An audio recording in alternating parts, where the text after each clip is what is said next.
بعد نیست این داستان رو بشنوید. مدیر یه شرکت، اسم شرکت یادم رفت، یکی از کمپانی‌های بزرگ آمریکاییه، نشسته بود تو پارک روی نیمکت غمگین، به شدت در اندیشه نجات شرکت بود از ورشکستگی، بسیار حال بدی داشت، بدهی فوق العاده بالا آورده بود، طلبکارا به دادشون در اومده بود، تو فکر بود که چه کار بکنه. یه پیرمردی اومد کنارش نشست، پیرمرد خیلی شیک، و بهش گفت که چرا اینقدر غمگینی جوان؟ مدیر بهش توضیح داد، گفت حقیقتش من رئیس یکی از شرکت ها هستم و این قضیه برای من پیش اومده، بدهی خیلی بالایی بالا آوردم و نمیدونم چطوری جمع کنم اوضاع رو. پیرمرد یه لبخندی زد، گفت من کمکت میکنم و دست چکی رو در آورد، یه چک رو به نام اون فرد به مبلغ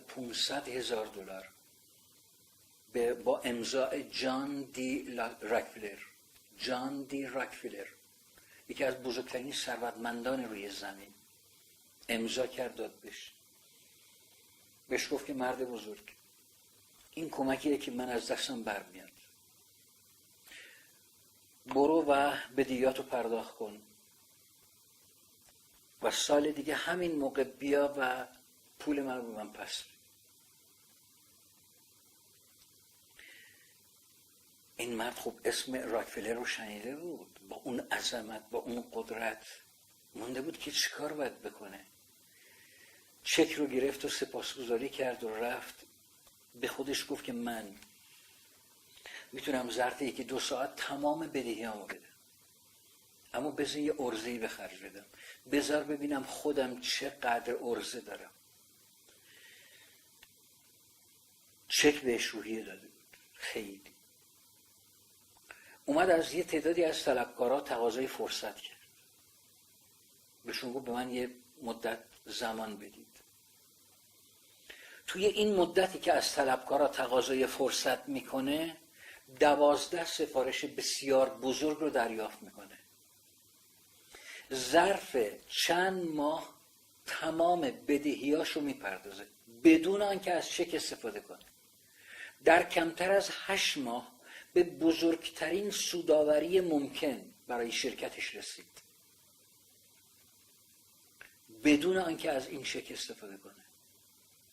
بعد از 1 سال خوشحال، سربلند، رفت سر قرار که به راکفلر بگه که من از عرضه خودم استفاده کردم، من این چک رو استفاده نکردم. رفت سر قرار، پیرمرد نبودش، نگاه کرد دید که پیرمرد روی نیمکت دیگه است، رفت سمتش به 2 عجله، با خوشحالی گرفتش تو بغل و شروع کرد به تشکر کردن.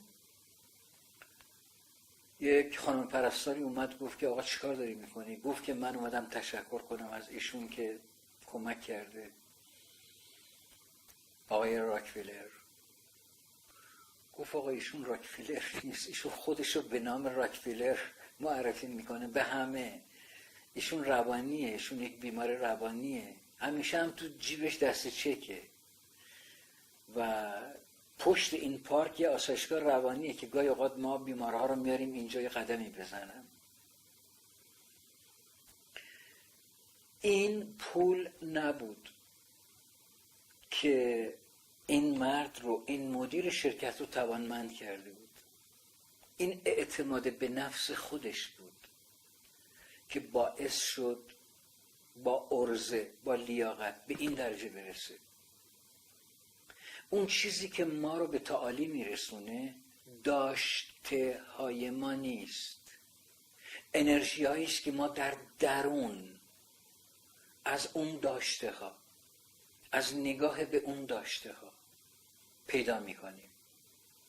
اگر کانون این داشتن های ما عنایت به لطف الهی باشه، عنایت به لطف خداوند باشه، اینکه ما خدا رو داریم در همه حال، مطمئن باشید احساس افسردگی نمی کنید، احساس بازندگی نمی کنید، احساس نابودی، دلمردگی و پژمردگی نمی کنیم.